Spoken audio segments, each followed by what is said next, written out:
Di pedalaman Kalimantan Barat, di mana riak sungai Seberuang mengalir tenang, membelah hutan tropis yang rimbun, tersimpan sebuah catatan sejarah yang agung.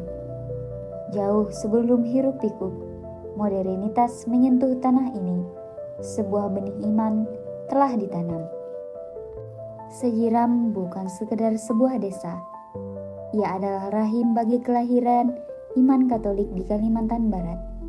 Disinilah cahaya kasih Tuhan pertama kali berpijar di hati suku Dayak Seberuang, membawa pesan perdamaian yang mengubah wajah peradaban di pedalaman. Sejarah Paroki Santo Filius Sejiram. Keuskupan Sintang dimulai dari paroki tertua ini, Paroki Sejiram, ketika Vikariat Apostolik Batavia secara resmi membuka paroki baru di Kalimantan Barat, yaitu di Semitau pada tahun 1890. Pastor Loymans SJ melalui surat nomor 252 tertanggal 14 Juni 1890 adalah misionaris Yesuit yang sedang bekerja di Padang saat itu, yang pertama ditunjuk sebagai pastor parokinya. Beliau tiba di Semitau tanggal 29 Juli 1890.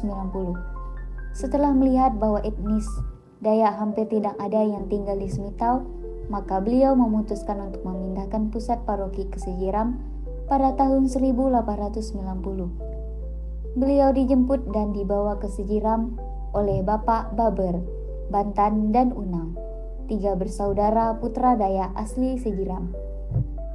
Penulisan sejarah Gereja Katolik Santo Filius Sejiram memiliki kedudukan yang sangat mendasar, karena melalui dokumentasi, inilah umat dapat menemukan kembali identitas dan akar iman mereka sebagai komunitas Katolik tertua di pedalaman Kalimantan Barat. Mengingat Sejiram merupakan titik nol misi di hulu Sungai Kapuas sejak tahun 1892. Narasi tertulis ini berfungsi sebagai jembatan yang menghubungkan perjuangan heroik para misionaris terdahulu dengan kehidupan iman umat di masa kini. Tanpa adanya catatan yang sistematis, memori kolektif mengenal pengorbanan para perintis dan dinamika perkembangan umat perdana dikhawatirkan akan memudar dan hilang di telan zaman. Sejak ditinggalkan tahun 1898, baru pada bulan Mei 1906, stasi Sejiram dikunjungi lagi oleh pastor. Kunjungan ini dilakukan oleh Prefek Apostolik Pasivio Bos sendiri. Tujuannya semata untuk suatu penjajakan. Setelah kunjungan penting ini, Prefek memutuskan untuk membuka kembali stasi Sejiram.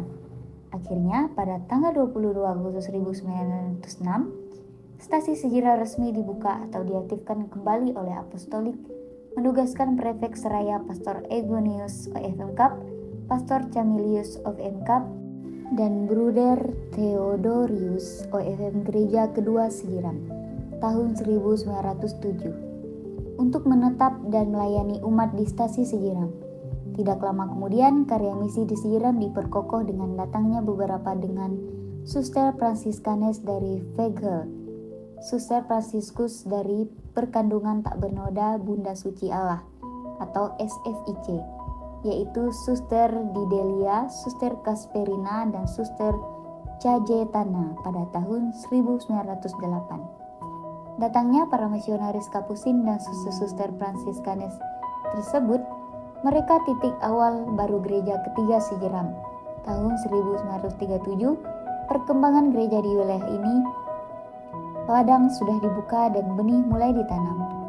Wilayah stasi Sejiram ini meliputi wilayah Keuskupan Sintang dan sebagian dari wilayah Keuskupan Sanggau sekarang ini. Ketika para misionaris Kapusin datang ke Sejiram, mereka tidak menemukan apa-apa, kecuali rumah tinggal pastor. Gedung lain seperti gereja, sekolah, dan rumah-rumah lainnya yang dibangun oleh Pastor Loyman sudah tidak ada. Gedung telah hilang dan musnah, tetapi benih iman Kristiani yang dulu ditanam ternyata masih hidup. Walaupun ditinggalkan selama beberapa tahun, beberapa umat Katolik yang dipermandikan sebagai anak kecil oleh Pastor Loymans ternyata masih ada. Setiap hari Minggu berkumpul rata-rata 50 orang untuk sembahyang dan mengikuti pelajaran agama. Gereja dan pastoral baru pun segera mulai dibangun. Pembangunan gereja Sejiram baru yang masih berdiri hingga saat ini merupakan bantuan seorang wanita bernama Schaeffer dari Tilburg sebesar 15.000 gulden. Iman Monfortan yang pertama kali bekerja di Sejiram ialah Pastor Ferry Hoagland yang tiba di Sejiram pada tanggal 10 Agustus 1946. Kemudian beliau disusul oleh Pastor Lam van den Boom, SMM, dan Bruder Stefan, SMM pada tanggal 8 Desember 1945. SMFA masuk ke Sejiram menggantikan para suster SFIC. Para pionirnya ialah Suster Rosa, Suster Genoveva, Suster Gerarda, dan Suster Gemma. Mereka menangani sekolah wanita dan asrama, poliklinik, dan rumah sakit pembantu, khusus kerumah tanggaan, serta katekese di sekolah dan di kampung-kampung. Sejiram diserahkan dari Kapusin ke SNM pada tanggal 13 April 1947. Makna ayam yang berkokok melambangkan fajar baru. Kedatangan misi Katolik di Sejiram dianggap sebagai fajar yang menyingsing bagi masyarakat pedalaman, membawa terang pendidikan, kesehatan, dan iman setelah masa kegelapan dan ketidaktahuan. Lebih dari 100 tahun telah berlalu sejak Pastor Loemans pertama kali mendarat. Estafet iman kini berada di Sejiram tangan kita. Paroki Santo Ville Sejiram terus berbenah menjadi tradisi sambil merangkul perubahan zaman. Bukan sekedar sejarah untuk diingat, tetapi sebuah mandat untuk diteruskan. Sejiram akan selalu menjadi pengingat bahwa sekecil apapun benih kasih yang ditanam dengan ketulusan, ia akan tumbuh menjadi pohon kehidupan yang menaungi banyak jiwa. Santo Ville Sejiram, akar yang kuat, iman yang bertumbuh, kasih yang tak kunjung padam.